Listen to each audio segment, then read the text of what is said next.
legislação extravagante. Lei 9.296 de 1996. Interceptação telefônica, parte 1.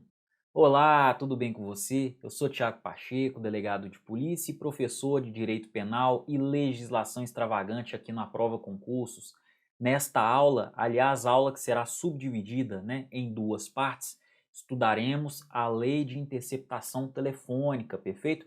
Então vamos combinar aqui. Essa primeira parte, nós vamos começar o tema, entrar na Lei de Interceptação Telefônica e depois faremos uma segunda parte para não ficar muito cansativo, combinado? Então vamos para a tela. Lei 9.296 de 1996, Lei de Interceptação Telefônica. Qual é o fundamento constitucional da Lei de Interceptação Telefônica? Tá aqui, ó. Artigo 5º, inciso 12 da nossa Constituição. É inviolável o sigilo da correspondência e das comunicações telegráficas, de dados e das comunicações telefônicas. Aqui, ó. Salvo, aí a gente vem aqui na fundamentação, ó. Salvo no último caso, qual que é o último caso, pessoal? O último caso é aqui, ó. Comunicações telefônicas. Salvo no último caso, por ordem judicial, nas hipóteses e na forma que a lei estabelecer para fins de investigação criminal ou instrução processual penal. Então, pessoal, a interceptação das comunicações telefônicas, ela é vedada pela Constituição Federal, salvo nas hipóteses necessárias. E mesmo assim, para investigação criminal e processo penal. Aliás, na investigação policial e processo penal ou processo criminal, ok? E processo civil, pode ter interceptação telefônica? Não, não. Interceptação telefônica é para investigação policial, para inquérito policial ou para procedimento penal, processo penal, combinado?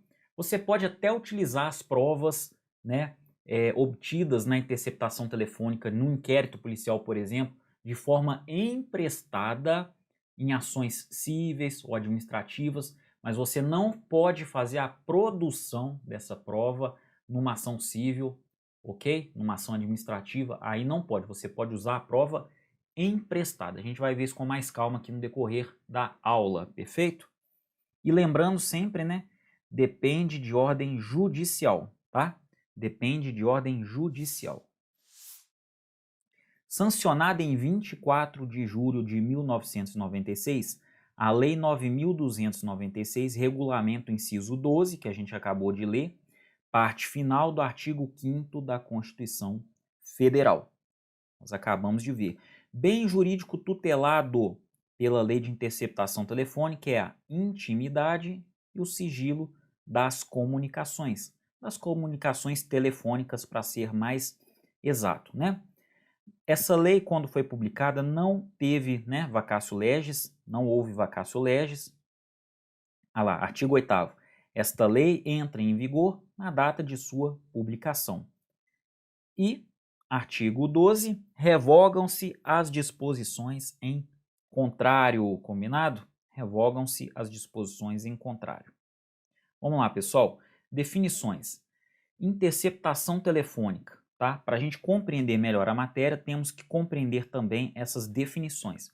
Interceptação telefônica em sentido estrito é a captação da conversa feita por um terceiro sem o conhecimento de ambos os interlocutores, tá? Na interceptação telefônica, um terceiro capta a conversa. Via de regra, esse terceiro é uma empresa de telefonia, tá? Via de regra, é uma empresa de telefonia que abre o canal para um investigador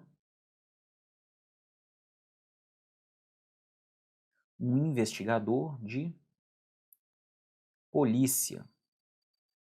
Pode ser o delegado também, pode ser um perito, isso aí não importa não, tá? um policial civil ou um policial federal de modo geral. Perfeito? Então, essa conversa é interceptada, né? Essa conversa é interceptada por autorização judicial. A Polícia Civil, ela encaminha um ofício com a autorização judicial para a empresa, né, de telefonia, a empresa de telefonia, telefonia fixa, telefonia móvel, né? E um investigador da polícia ou um delegado de polícia, enfim, um policial de modo geral, um policial civil, um policial federal, eles acompanham essa conversa em tempo real, tá? Nenhum dos interlocutores sabe ou tem conhecimento de que esta conversa estaria sendo interceptada, tá? Então, perfeito. Já vimos aqui a primeira definição. Segunda, escuta telefônica. É a captação feita por um terceiro, mas veja bem, aqui com o conhecimento de um dos interlocutores. Então o sujeito está lá captando a conversa. Ele captou a conversa de A e B. Mas aí o A ou então o B sabem que essa conversa está sendo interceptada, tá? Aí a gente está falando de quê? De escuta telefônica. Então qual que é a diferença da escuta telefônica para a interceptação telefônica?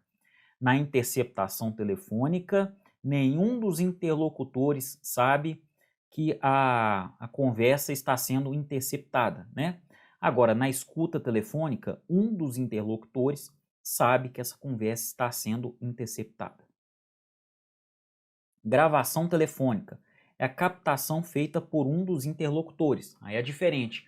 A e B estão conversando. O A vai lá e faz assim, ó, grava a ligação. Ele próprio está falando e ele está gravando a conversa sem a ciência do B, perfeito? O A está gravando sem a ciência do B. Essa é a gravação telefônica. Interceptação ambiental é a captação da conversa ambiente feita por um terceiro sem o conhecimento de nenhum dos interlocutores, tá? Então a gente não está tratando aqui de interceptação telefônica, a gente está falando da interceptação ambiental, o som ambiente, as pessoas conversando, o carro passando na rua, né? O ambiente. Uma pessoa faz uma captação ambiente, tá? Um terceiro, né? Sem o conhecimento de nenhum dos interlocutores, tá? Pode ser 2, 3, 10, 80 interlocutores, a quantidade que for, né, possível. Vamos para o quinto aqui, ó. Escuta ambiental. Pessoal, o 4 se assemelha ao 1, o 5 se assemelha ao 2 e o 6 se assemelha ao 3. A lógica é a mesma, tá? Vamos lá, 5.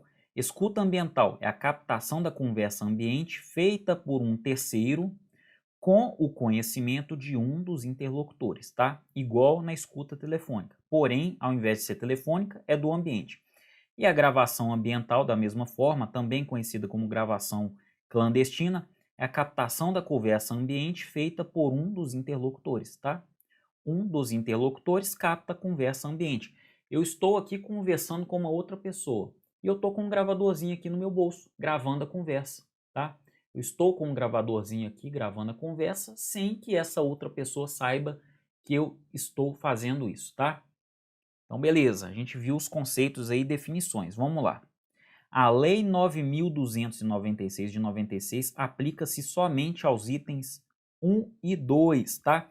Quando estamos falando da Lei de Interceptação Telefônica, estamos falando de interceptação telefônica em sentido estrito e de escuta telefônica. A Lei 9.296 regulamenta a interceptação telefônica em sentido estrito e a escuta telefônica, tá? E, mais uma vez, lembrando aqui que é necessário autorização judicial apenas nos itens 1 e 2, que são regulamentados pela Lei de Interceptação Telefônica. Os demais não necessitam, tá? O número 3, o número 4, o número 5, o número 6 não necessitam de decisão judicial. É uma prova que pode ser feita naturalmente sem a necessidade de decisão judicial. Decisão judicial é necessário na interceptação telefônica em sentido estrito e na escuta telefônica. Vamos lá. A interceptação de comunicações telefônicas de qualquer natureza para prova em investigação criminal e em instrução processual penal observará o disposto nesta lei e dependerá de ordem do juiz competente da ação principal sob segredo de justiça. Lembrando, né, que a interceptação telefônica corre em segredo de justiça, tá? O disposto nesta lei aplica-se à interceptação do fluxo de comunicações em sistemas de informática e telemática, pessoal. Então, envolve também o quê? E-mail, SMS, WhatsApp, qualquer coisa. Por se tratar de interceptação telefônica, né, lei de interceptação telefônica, a gente pensa que só vale o quê? Para telefone, né? Só vale para a linha telefônica, mas não. Esta lei ela engloba outros institutos similares. Interceptar uma conversa telefônica é a mesma coisa que interceptar um e-mail, uma mensagem, um SMS, né? WhatsApp. O WhatsApp é mais complicado, pessoal. O WhatsApp é o seguinte: não existe ainda tecnologia para interceptar a ligação de WhatsApp, até mesmo porque esses dados são transferidos via internet. São transferidos via internet, a gente sabe disso, né? Na ligação de WhatsApp.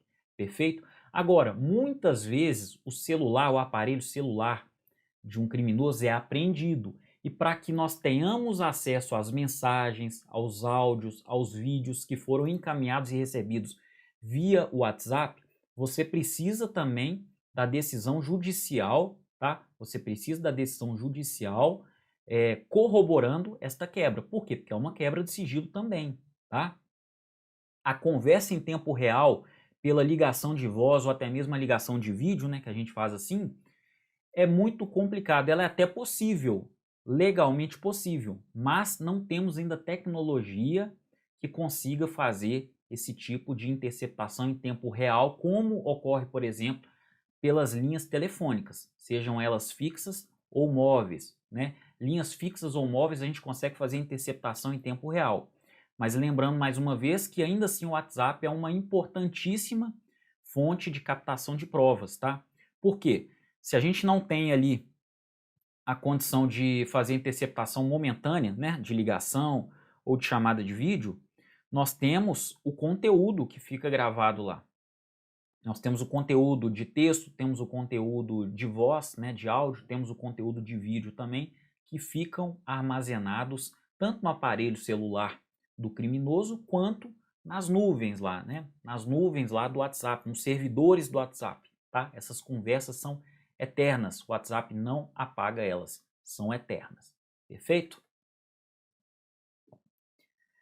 A interceptação telefônica, a gente já falou, só pode ser utilizada no inquérito policial ou no processo penal. Mas aqui, ó, ela pode ser usada como prova emprestada em processo civil ou administrativo, né?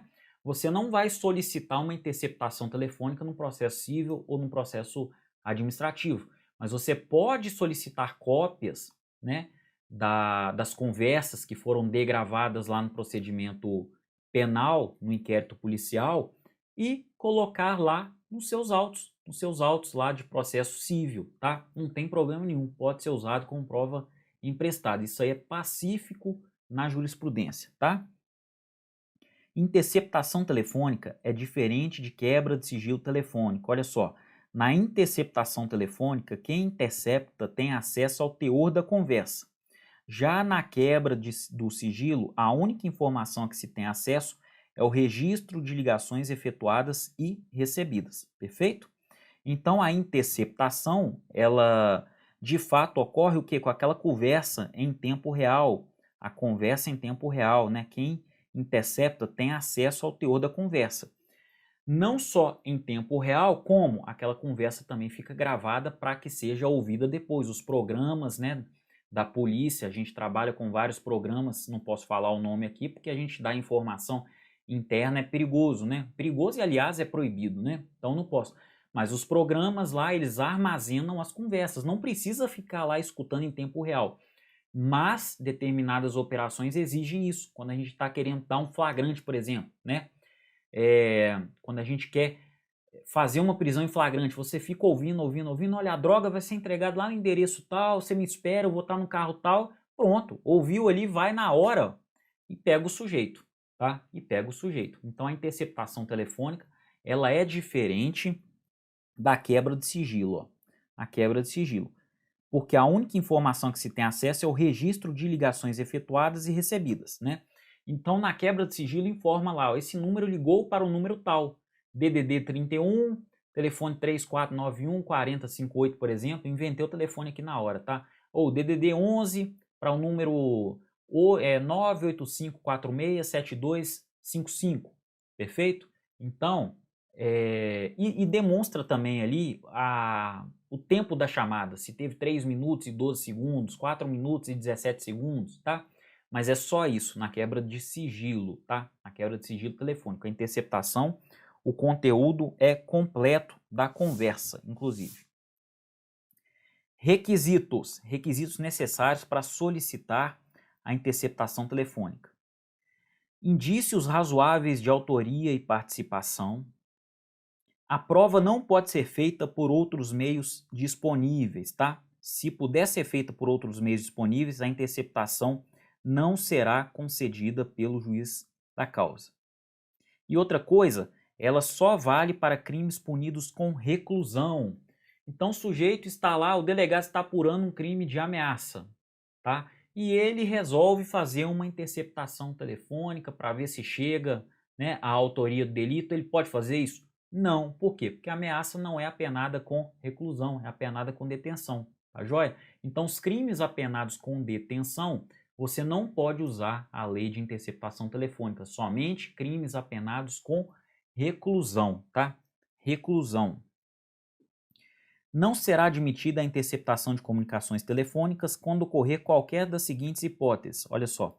Não houver indícios razoáveis da autoria ou participação em infração penal, a prova puder ser feita por outros meios disponíveis ou o fato investigado constitui infração penal punida no máximo com pena de detenção.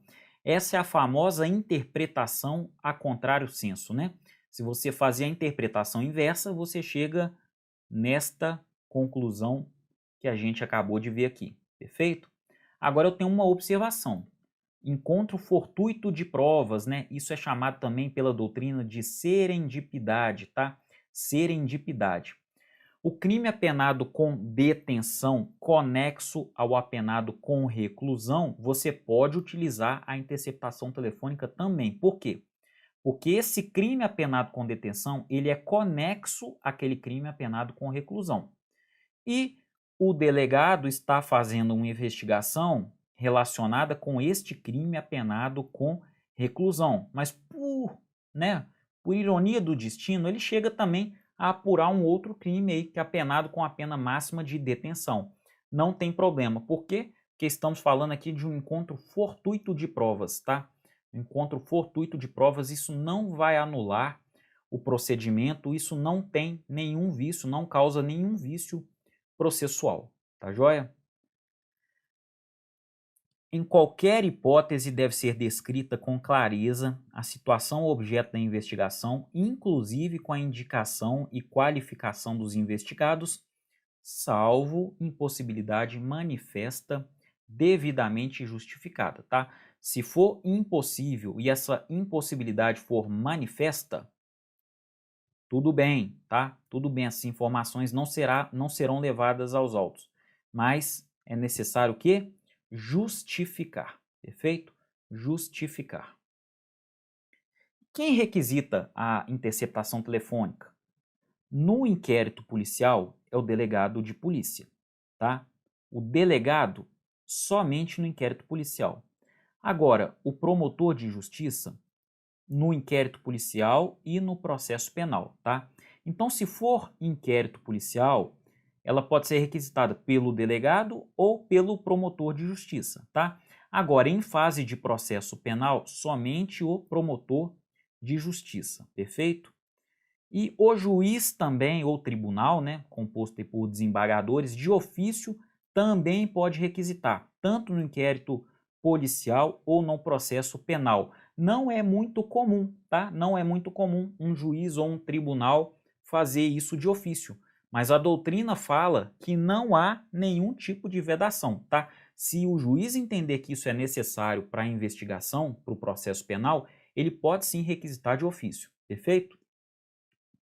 Artigo 3º. A interceptação das comunicações telefônicas poderá ser determinada pelo juiz de ofício ou a requerimento, olha só, da autoridade policial na investigação criminal ou do representante do Ministério Público na investigação criminal e na instrução processual penal. Prazo para análise, pessoal. O pedido de interceptação de comunicação telefônica conterá a demonstração de que a sua realização é necessária à apuração de infração penal com indicação dos meios a serem empregados, tá? Excepcionalmente, o juiz poderá admitir que o pedido seja formulado verbalmente, desde que estejam presentes os pressupostos que autorizam a interceptação, caso em que a concessão será condicionada à sua redução a termo. Então, olha só, excepcionalmente, esse pedido pode ser formulado verbalmente, tá? Excepcionalmente. Aqui, ó, excepcionalmente, tá? Desde que estejam presentes os pressupostos, é óbvio, né? Se não estiverem presentes, não pode conceder verbalmente nem por escrito, né? Mas a concessão será condicionada à redução a termo no momento futuro, tá? Às vezes o delegado fala, juiz, pelo amor de Deus, eu preciso dessa interceptação agora, eu acho que vai acontecer alguma coisa, eu consigo pegar. Ele vai lá no fórum, verbalmente, o juiz pode deferir? Pode. Agora, depois, ele, dentro de um prazo razoável, ele precisa ir lá e reduzir a termo esse pedido, para que tudo seja o quê? Colocado oficialmente lá nos autos do processo, perfeito? Então, pode sim ter essa possibilidade aí de fazer o pedido verbal, mas depois ele será reduzido a termo. O juiz, no prazo máximo de 24 horas, decidirá sobre o pedido. O juiz, então, tem 24 horas para decidir sobre o pedido. Tá aqui, ó, prazo máximo de 24 horas, tá? O juiz que decreta a interceptação, pessoal, ele fica prevento, né? Se for uma medida cautelar dentro de um inquérito policial e a primeira medida judicial desse inquérito policial for a interceptação, esse juiz que concedeu a interceptação, ele fica prevento para a causa. Então, aquele inquérito policial, aquele processo, né, a partir do momento que o juiz dá uma decisão, aquele inquérito já ganha um número de processo e aquele processo tramitará com aquele juiz naquela determinada vara criminal ou vara única, né? Seja lá como for, na comarca que isso ocorrer, perfeito? O juiz se torna prevento. Uma observação importante aqui e que cai muito em prova, a lei não obriga a vista obrigatória do Ministério Público, tá? Mas nada impede que o juiz dê vista para o promotor de justiça, tá? O juiz não é obrigado a abrir vista para o promotor de justiça, para ele fazer o parecer dele, né, e opinar sobre a situação. Mas a maioria dos juízes, em quase 100% dos casos, fazem isso. Até porque não é obrigatório, mas também não é proibido. Não é proibido e o juiz, para ficar mais isento ainda, ele gosta sim de ouvir a opinião do Ministério Público por meio do seu representante, o promotor de justiça, tá? Tem uma última observação aqui, ó. A interceptação não pode ser decretada pela CPI, tá? CPI, Comissão Parlamentar de Inquérito. Isso devido ao princípio da reserva de jurisdição, tá? Mas a CPI, olha só, a CPI pode determinar a quebra de sigilo telefônico, tá? A quebra de dados, lembra?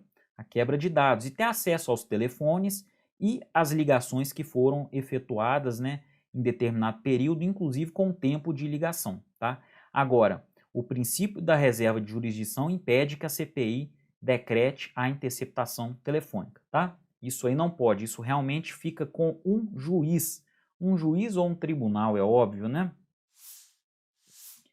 Vício processual. A ausência de autorização judicial para a captação de conversas enseja a declaração de nulidade da prova obtida, pois constitui um vício insanável, tá? Olha só, vício insanável. Essa condicionante também alcança as mensagens armazenadas em celulares, ainda que seja dispensável ordem judicial para a apreensão do aparelho, tá? O aparelho pode ser apreendido? Ele pode, mas para você fuçar esse aparelho, você que eu digo é o policial, né? Mas para o policial fuçar este aparelho, ele precisa de uma ordem do juiz, tá? Senão ele está violando o direito de intimidade das comunicações telefônicas e estaremos diante de um vício insanável, tá? Em um caso apreciado pela 5ª turma do STJ, RHC 67379, agentes policiais, ao ingressarem no domicílio de um homem suspeito de tráfico de drogas, apreenderam seu celular e, ato contínuo, extraíram o conteúdo de mensagens trocadas através do aplicativo WhatsApp sem prévia autorização judicial. Olha aqui, ó, o colegiado determinou que fossem desentranhadas dos autos as provas obtidas por meio do celular apreendido. Segundo o acórdão, as mensagens armazenadas no aparelho estão protegidas pelo sigilo telefônico, que deve abranger igualmente a transmissão, recepção ou emissão de símbolos, caracteres, sinais escritos, imagens, sons ou informações de qualquer natureza por meio de telefonia fixa ou móvel ou ainda através de sistemas de informática e telemática. Então, pessoal, apreendeu um telefone para ter acesso ao conteúdo, você precisa de uma decisão judicial. Obviamente, se o criminoso ceder, né, a abertura do celular, informar a senha, não tem problema. Agora, o difícil é comprovar que ele cedeu isso, porque via de regra, no momento da defesa lá, o advogado vai alegar o seguinte: o meu cliente não autorizou os policiais a abrirem o celular dele, tá? Eles que falaram que ele autorizou, mas ele não autorizou. Então fica difícil, né? O ideal é o quê? É pedir a ordem judicial, tá? Pedir a quebra de sigilo telefônico para que você tenha acesso a todo o conteúdo do aparelho celular. Pessoal, isso é tudo que eu tinha para falar nessa primeira parte da nossa aula, perfeito? Espero vocês na segunda parte agora para a gente dar continuidade e concluir a lei das interceptações telefônicas, perfeito? Não deixa de assistir porque tem muita coisa importante ainda que vai ser falada no segundo momento, tá joia? Um grande abraço e eu te vejo lá na próxima aula. Até mais.